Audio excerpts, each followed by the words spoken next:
Hi friend, நம்ம தொடர்ந்து ஜோதிட யோகங்களை பார்த்துட்ருக்கோம் தினந்தோறும். இன்றைக்கி நம்ம ஒரு வித்தியாசமான ஜோதிடத்தை பார்க்கலாம். நம்ம பார்க்கக்கூடிய முதல் யோகம் வந்து கஜகேசரி யோகம். இந்த யோகம் என்ன பண்ணும்? அடுத்தது ரெண்டாவது யோகம் வந்து காகல யோகம். ரெண்டாவது யோகம் வந்து காகல யோகம். இந்த ரெண்டு யோகத்தை பற்றி டீட்டெயிலாக பார்க்க போகிறோம். நல்லா கவனிங்க. இது வரைக்கும் இந்த சேனலை புதுசாக வந்தங்க சப்ஸ்கிரைப் பண்ணிவிடுங்க, லைக் பண்ணுங்கள், ஷேர் பண்ணுங்கள். வாங்க இப்போ நம்ம கஜகேசரி யோகனை இன்னும் பார்க்கலாம். அதாவது ஒரு ஜாதகத்தில் சந்திரனுக்கு கேந்திரத்தில் குரு இருப்பது கஜகேசரி யோகம். இவர்கள் தர்மம் நிறைய செய்வாங்க, ரொம்ப ஈகை குணத்தோடு இருப்பாங்க, கோயில் திருப்பணிகள் நிறைய செய்வாங்க. இவங்க மற்ற உதவியாக இருப்பதில் ரொம்ப இன்ட்ரெஸ்டாக இருப்பாங்க. அவங்க வாழும் சமுதாயத்தில் அவங்க எந்த ஏரியில் இருக்கிறாங்களோ அதில் ஒரு தலைவராக இருப்பாங்க. ஒரு ட்ரஸ்ட்டு மாதிரினாலும் அது தலைவராக இருக்கலாம், இல்லை ஊராட்சி நகராட்சி மாதிரி பெரிய போஸ்ட்டில் இருக்கிறதுக்கு வாய்ப்பு இருக்குது.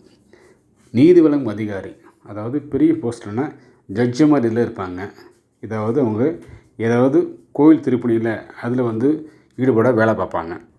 லக்னத்திற்கு கேந்திரத்தில் சந்திரனும் குரு இருப்பது சிறப்பான யோகத்தை தரும். மேலும் இருவரும் பலம் பெற்று இருக்குமானால் மக்களின் பிரதிநிதியாகவும் வரும் வாய்ப்பை பெறுவார்கள். இதில் சந்திரன் ஆட்சி உச்சி பெறுவது மிக முக்கியம். அதற்கு 10வது கேந்திரத்தில் குரு இருந்தால் 64 கலைகளில் 64 கலை ஏதோ ஒன்று சிறப்பாக, அதாவது டான்ஸ் ஆடலாம், இல்லை பாட்டு பாடலாம், இல்லை மியூசிக் போடலாம், இல்லை கதை எழுதலாம், இல்லை ட்ராயிங் வரையலாம். இப்படி அவங்க ஏதோ ஒரு ஆர்ட்டில் வந்து ரொம்ப ஃபேமஸாக இருப்பாங்க. இந்த கஜகேசரி யோகம் ஆரம்பத்தில் நம்மளுக்கு நிறைய சோதனை கொடுத்து அதுக்கப்புறம் தான் அவங்க வந்து வெற்றிக்கு வருவாங்க. படிப்படியாக உயர்ந்து வந்துட்டாங்க. அதுக்கப்புறம் அவங்கள வந்து யாரும் அசைக்க முடியாத அளவுக்கு உயர்நிலைக்கு போவாங்க.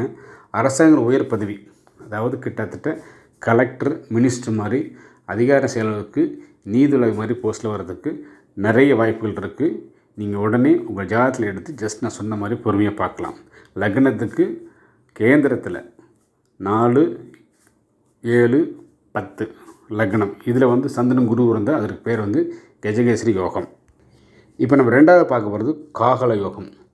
லக்னத்திற்கு 4, 9 அதிபதிகள் பலம் பெற்று ஒன்றுக்கொன்று கேந்திரம் பெறுவது அல்லது இணைந்திருப்பது பரிவர்த்தனையாவது.